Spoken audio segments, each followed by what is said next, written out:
Yaurana Manahau, le sport est essentiel et quand on est un gamin, cela peut même devenir un outil d'apprentissage, de santé et de vivre ensemble. Bouger plus tôt, c'est grandir bien. Justement, aujourd'hui, on en parle avec François Derbecourt, directeur de l'USSP, l'Union du sport scolaire polynésien à Yaurana, Yorana. et Philippe Chogne, qui est directeur de l'UCEP, l'Union sportive de l'enseignement du premier degré Yaurana. Yorana.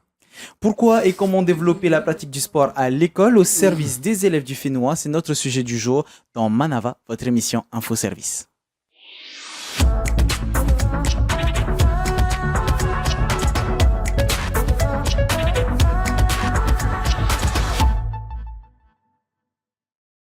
Dans la continuité de l'élan insufflé par l'organisation des Jeux Olympiques et Paralympiques de Paris 2024, le ministère de l'Éducation en France a mis en place plusieurs mesures et dispositifs donnant ainsi des opportunités plus nombreuses, diversifiées, qualitatives aux élèves tout au long de leur parcours scolaire. Ce sont donc 2 230 000 élèves licenciés dans des fédérations sportives scolaires, plus d'une trentaine de conventions signées avec des fédérations sportives et presque 1 millier de dispositifs sport, études. Au Fénois aussi, nous ne sommes pas en reste. Justement, parlons avec François tout d'abord.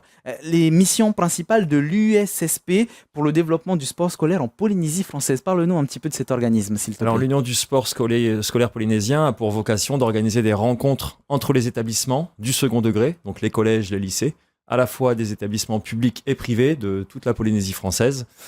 Savoir qu'ils sont 51 associations sportives. Donc l'association sportive est ce qu'on va appeler de façon très, très simplifiée le prolongement de ce qui se fait en EPS. Philippe, dans la même idée, à l'UCEP, votre rôle, ça va être quoi? Plus ou moins la même chose ou vous avez des missions différentes? Alors, on a quasiment la même mission, hein, c'est d'organiser des rencontres sportives au sein de nos écoles primaires publiques. Nous, on vient finaliser un module d'EPS. Si on prend l'exemple d'un module de basketball, l'UCEP va venir faire rencontrer toutes les classes qui ont fait du basketball sur une période ou deux. D'accord, justement, c'est important de pouvoir préciser, François, quand on parle de sport à l'école, de quoi est-ce que l'on parle? Ça va au-delà du simple cours d'EPS. Alors, l'EPS est obligatoire dans les programmes. Donc à la fois en France et ici évidemment en Polynésie. Et puis après on a l'association sportive là, qui va s'adresser à des élèves qu'on appelle des licenciés du sport scolaire et qui eux vont choisir de prolonger leur enseignement de l'EPS qui est obligatoire. Donc selon les niveaux, donc par exemple en 6e on va avoir 4 heures d'EPS par semaine obligatoire et l'élève qui est en 6e peut très bien rejoindre l'association sportive le mercredi après-midi pour aller faire du basket, du volleyball, du VA ou d'autres choses comme ça. Donc il y a vraiment un prolongement de l'EPS qui est, encore une fois, pour des élèves qui sont volontaires. Pourquoi c'est important de comprendre cette différence entre l'EPS et le sport scolaire? C'est comme une sorte de continuité, c'est vraiment pas du tout la même chose, on est d'accord? Alors c'est un prolongement, donc Philippe l'expliquera pour le premier degré, avec des rencontres. Nous, c'est un prolongement, c'est-à-dire que par exemple, un élève qui serait en 3e et qui ferait un cycle de volleyball et un autre cycle de danse ou un cycle de VA, pourrait se dire, voilà, c'est des activités qui sont proposées de façon obligatoire, mais moi j'ai envie d'aller explorer d'autres choses. J'ai envie de faire des activités de pleine nature, voilà. Et donc l'AS permet également d'enrichir cette offre de pratique, tout simplement. Philippe, pour le premier degré? Oui, alors Pierre de Coubertin l'a dit, là où il y a de l'UCEP, il y aura de l'EPS. Donc souvent les classes se calquent sur notre calendrier prévisionnel d'activités. Et donc, quand ils veulent participer à un événement sportif programmé par l'UCEP, donc ils le préparent en amont avec leur classe. Dans ce sens, la pratique sportive scolaire, elle répond à des objectifs éducatifs qui sont assez précis, assez spécifiques, Philippe? C'est François. François, pardon, je me trompe de côté. François, excuse-moi. Pas de souci. Oui, il y a des objectifs précis et puis on a des programmes qui ne sont pas liés que à l'aspect sportif évidemment. Le sport, on dit souvent que c'est l'école de la vie. On développe tout ce qui est rôle parce que tout le monde n'a pas la chance d'avoir des capacités sportives, par exemple pour être un athlète de haut niveau. On va développer des programmes de jeunes officiels qui vont officier en tant qu'arbitre, en tant que juge, en tant que reporter, etc. Tout ce qui va faire en sorte qu'on va amener un élève à se dire pourquoi pas, plus tard je fais faire partie d'une association sportive ou d'un club et je ne serai pas seulement un sportif, je serai aussi, comme je disais juste avant, un arbitre. Voilà, c'est ce qu'on essaye aussi de développer à travers cette pratique de l'association sportive, en plus du coup du sport et de l'amélioration des conduites motrices. Et cette fois-ci, Philippe, je ne me trompe plus.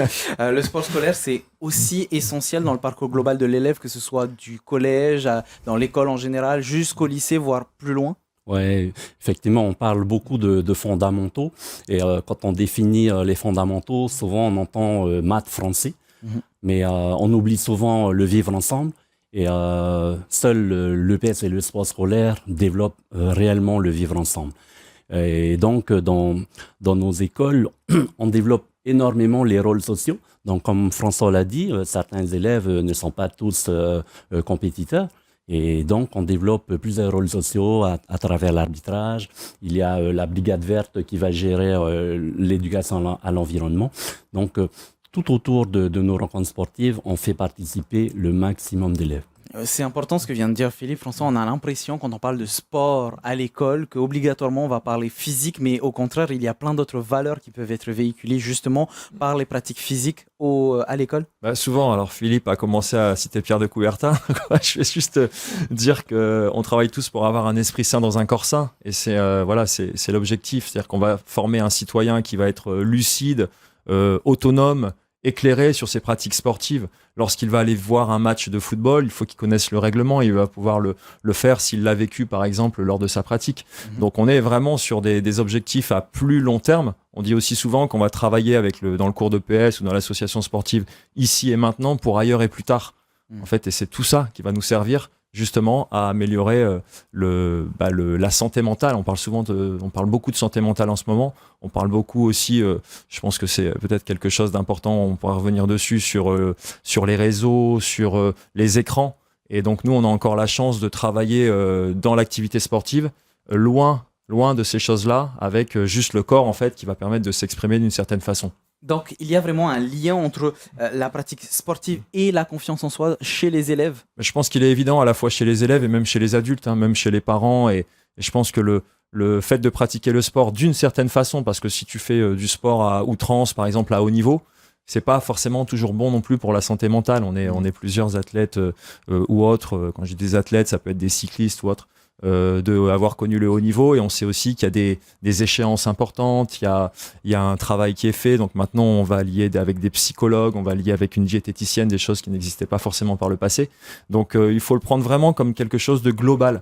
Je vais pas juste faire un match de foot et puis je rentre chez moi et bon, j'ai fait mon match de foot, j'ai gagné, j'ai perdu, etc. Déjà il y a apprendre la frustration de perdre, ce qui est pas évident avec nos élèves, la joie de gagner. On va développer toutes ces émotions. Et en pratiquant différents sports, en fait, on a la chance en EPS et puis en association sportive de faire ce qu'on appelle nous ici dans le jargon, enfin même dans le jargon en général, des champs d'apprentissage. Et on va pouvoir faire de l'athlétisme, mais aussi du champ numéro 2 qui va être des activités de pleine nature qui sont très importantes ici, notamment liées à la mer. On a les activités liées à tout ce qui est l'expression corporelle, donc la danse, la gymnastique ou des choses comme ça. Et puis on a des activités d'opposition, de duel, les sports collectifs, les sports de raquettes. Et puis enfin, quand on arrive au lycée, on a un champ qui s'appelle des activités d'expression, d'estime de soi, comme des choses un petit peu à la mode, on va dire, et qui permettent de développer tout ça d'une autre façon en travaillant maintenant pour se créer en fait ce qu'on appelle un habitus santé pour plus tard. Et ce, pour tous les niveaux, finalement, même au premier degré. Effectivement, ouais, c'est le moment d'engranger un capital santé pour son avenir. Le sport apprend aussi des règles, on en parlait, le respect, l'esprit d'équipe. Un peu plus tôt, on en a parlé rapidement, mais il faut vraiment qu'on puisse préciser que tout ça, c'est important dans la construction même de l'élève. Oui, effectivement. Donc, il y a un travail en amont qui est fait avant chaque rencontre sportive. Il y a un travail qui est fait le jour même, et il y a la suite, donc l'après-rencontre. Il y a un énorme travail qui est fait, et de plus en plus, on multiplie ce qu'on appelle le remue-ménage, où on se met autour d'une table et on parle de ce qu'on vient de vivre. Est-ce que c'est en cela que l'USSP, l'UCEP sont essentiels pour l'accès au sport au plus grand nombre? Alors, je vais parler de l'UCEP, parce que nous, c'est le sport pour tous, et donc on met personne sur la touche, personne n'est écarté. Et voilà, avec les différents rôles sociaux, tout le monde participe à l'événement. Ton regard, du coup? Nous, c'est une activité, je l'ai dit tout à l'heure, volontaire. Donc, on s'adresse pour tous. Alors, nous, on aime bien se dire aussi pour toutes, pour tous. On a fait un gros travail sur le développement de la pratique féminine.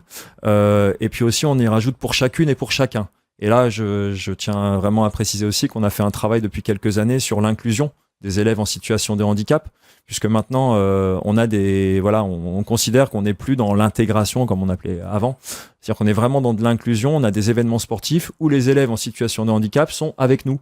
Ils font les mêmes règles, ils font le même sport en fait. C'est pas un sport différent parce qu'ils sont en situation de handicap, sauf sur des cas particuliers liés justement à des handicaps qui peuvent être forts. Et là, on va adapter, évidemment, en fonction de leur motricité. Et puis, donc, on va faire des rencontres de ce qu'on appelait, nous, à l'USSP, et maintenant, ça se développe aussi à l'UCEP. On appelle ça le sport partagé. Donc, on partage une activité physique avec des règles particulières. Évidemment, si je suis en fauteuil, ça va être un peu plus compliqué d'avancer d'une certaine façon que si je suis totalement valide, par exemple, et que je n'ai pas de soucis à ce niveau-là. Donc, on travaille sur ce genre de programme pour vraiment, comme tu disais, c'était la question initiale, travailler pour tous. Voilà. Est-ce que vous trouvez, si on reste sur ce sujet du handicap, vous trouvez que ça change les regards, la construction des élèves, que ce soit des élèves en situation de handicap, voire même le regard de ceux qui ne le sont pas? Alors on a commencé en se posant cette question en disant on va faire vivre à des élèves valides des activités en situation de handicap. Par exemple, on va mettre un bandeau sur les yeux en se disant je n'ai plus aucun repère visuel, je vais devoir tirer à l'arc, mais qu'est-ce qui se passe? Donc ça, on l'a fait dans un premier temps. C'était la première étape. Je dis pas que il faut pas le faire, absolument pas. On continue à le faire. C'est une première étape pour se mettre dans la peau d'un élève qui a un certain handicap. Avoir de la compréhension, de l'empathie d'une certaine manière. Effectivement, parce que je reprends mon exemple du tir à l'arc. Si on demande de faire du tir à l'arc sans voir, c'est très complexe, mais c'est possible. Et donc là, on est parti sur une étape supplémentaire qui est donc ce qu'on appelle l'inclusion. Et là, sur des activités, je prends un exemple très simple, on développe depuis 4 ans sur l'activité sport de combat, donc tout ce qui est sport de préhension. Alors, je parle pas de MMA, je parle de sport de préhension, donc type judo, lutte, où là, on est sur des repères kinesthésiques, on va travailler sur le corps de l'autre. Récemment, on a un vice-champion olympique aveugle qui est venu et qui a expliqué tout ça à des enfants. Oui, on a, donc ça, c'est ce qui s'est fait il y a 2 mois et demi. On a toute l'année notre programme avec des jeunes du centre Papanoui, qui sont des jeunes avec le syndrome de la trisomie 21. Et ils sont intégrés depuis 4 ans avec nous sur toutes nos activités de combat. Et en fait, on a juste une catégorie qui est la catégorie de poids. Donc, quelle que soit la nature de ton handicap ou de ton invalidité, on travaille ensemble et sur le même moment. Alors tu le disais, à l'USSP, ça s'est déjà mis en place. À l'UCEP, ça se met en place petit à petit? Auparavant, on proposait des activités handisport uniquement aux classes qui accueillaient des enfants porteurs de handicap. Maintenant, on a généralisé, ils ont banalisé le handisport. Et du coup, le fait de proposer des activités handisport à des classes qui n'accueillent pas ce genre de public, ça leur donne conscience que le handicap existe et du coup, ils ont un regard différent par rapport à ce public. Bien sûr, et c'est pour ça justement qu'on parlait de compréhension un peu plus tôt, d'empathie. Et si on revient sur l'organisation des événements sportifs scolaires aujourd'hui, comment est-ce que ça se met en place? Comment est-ce que vous vous dites, tiens, on va mettre un événement scolaire sur tel sport, sur telle discipline, avec telle ou telle classe ou établissement scolaire, par exemple? Alors, je vais parler de l'UCEP. En fait, j'ai une commission sportive qui établit un calendrier prévisionnel à partir du mois de mai pour la saison sportive d'après. Et les écoles se calquent ou pas et s'inscrivent à nos événements. Et souvent, on invite les enfants de la fraternité chrétienne, les enfants de l'IME à participer à nos activités. Et du coup, ils pratiquent la même activité. C'est juste que nous, on adapte les moyens, les règles. François, de votre côté, comment est-ce que ça se passe? Nous, on fonctionne de la même façon sur un calendrier prévisionnel qu'on va établir vers le mois de juin, déjà en anticipation, puisque les rentrées se font au mois d'août. Un calendrier où les événements forts vont être marqués de 2 façons. La première chose, c'est par rapport à la lettre de rentrée du ministère de l'Éducation, où nos événements sont à l'intérieur de cette lettre de rentrée.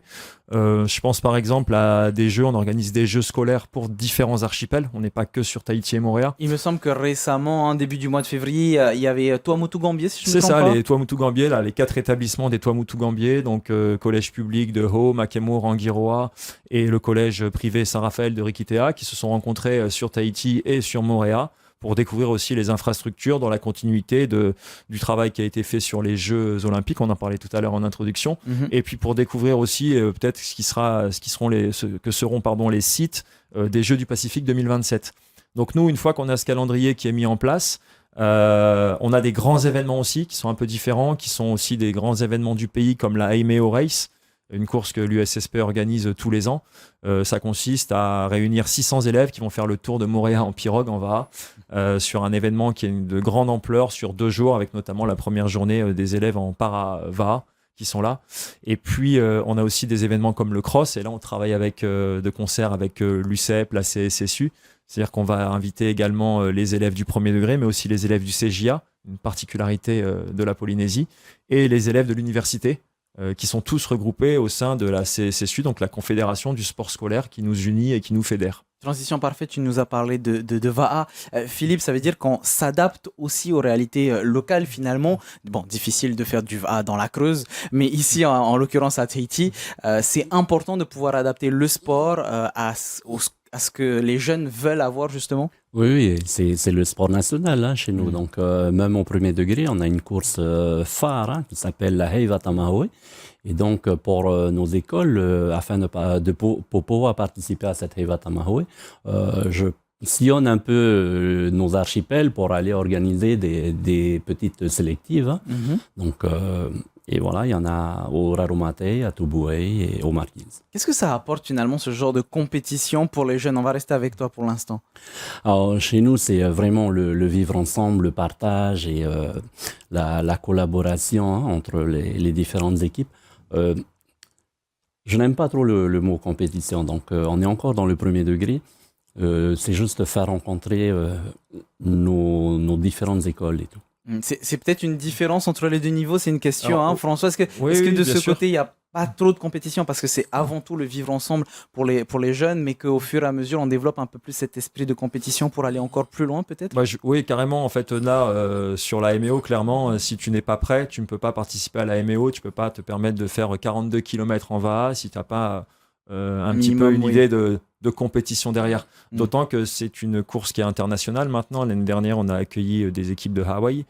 Cette année, on a la confirmation qu'une équipe de Rotorua de la Nouvelle-Zélande va venir.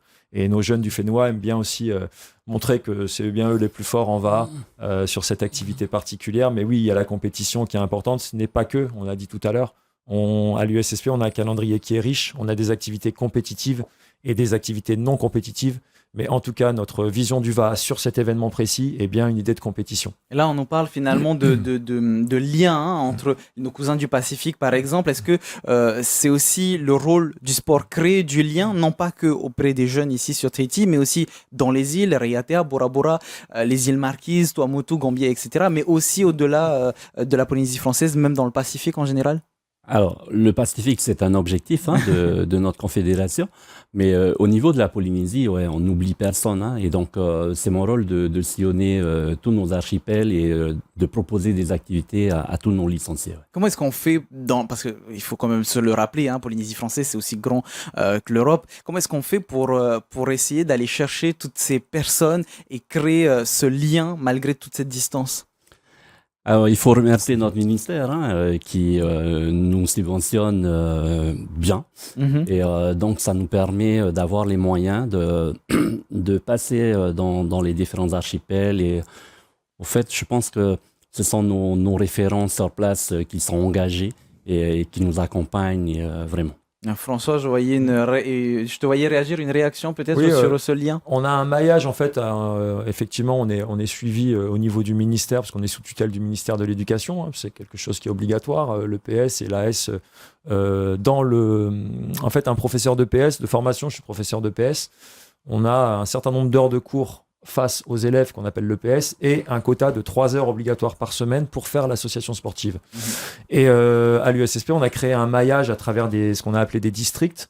Donc on a un représentant, un délégué de district dans chaque archipel, et 4 ici sur Tahiti et Moorea, qui nous permettent de créer ce lien, parce que on ne peut pas être partout. Alors Philippe sillonne beaucoup plus que moi la Polynésie, et moi j'aimerais bien le faire plus souvent, mais j'ai pas l'occasion particulièrement de pouvoir le faire trop souvent. J'essaye au moins d'aller une fois par an sur un archipel un peu différent.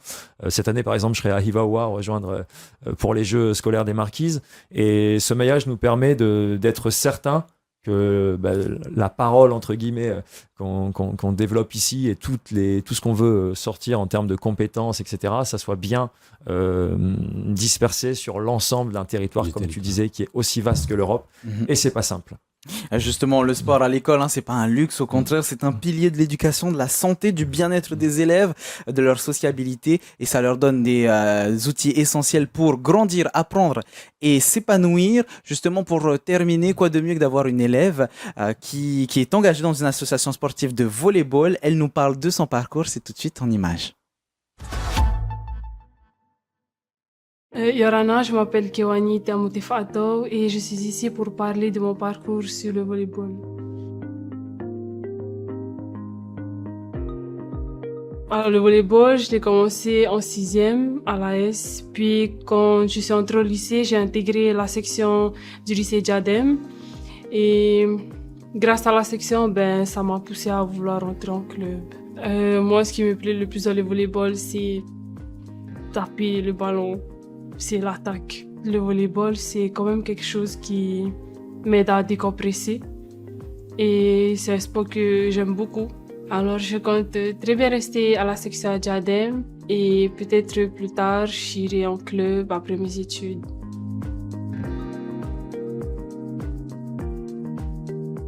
Pour moi, le sport scolaire a joué un rôle important parce que ça m'a aidé à découvrir des compétitions plus sérieuses. Et ça m'a aidé également à acquérir beaucoup plus de pratique et beaucoup plus de connaissances dans le volleyball. Surtout à l'attaque aussi et au bloc. Il est très important que notre équipe soit soudée. Et c'est l'une des compétences que notre coach nous a appris aussi. Le volleyball, ça m'a aussi permis à me redonner confiance en moi aussi. En fait, au début, c'est dur quand même de se rapprocher des autres. Mais au fil du temps, il va falloir aller vers les autres et parler, quoi.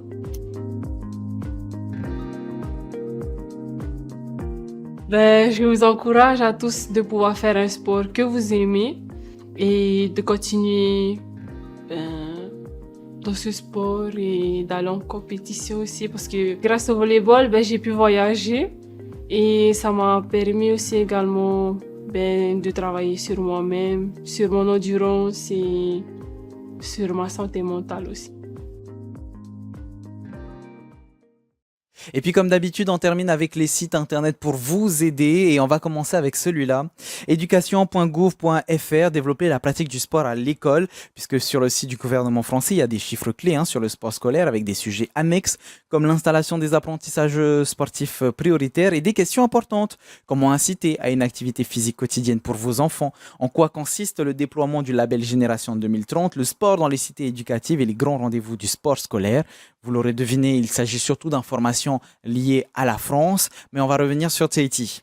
Avec polynésie-française.ucep.org, comment s'engager auprès de l'UCEP, que ce soit en créant votre association ou en intégrant l'une des associations du département, comment les soutenir, devenir un partenaire qui encourage le sport scolaire ou encore s'équiper avec, bien sûr, un petit anglais pour leurs prochaines actions. Et on termine avec une page Facebook, celle de l'USSP, l'Union du sport scolaire Tahiti. Sur la page Facebook, vous y verrez beaucoup d'actualités autour du sport, avec par exemple, comme on le disait à un moment donné dans l'émission dernièrement, l'ouverture des Jeux scolaires des Tuamotu Gambie.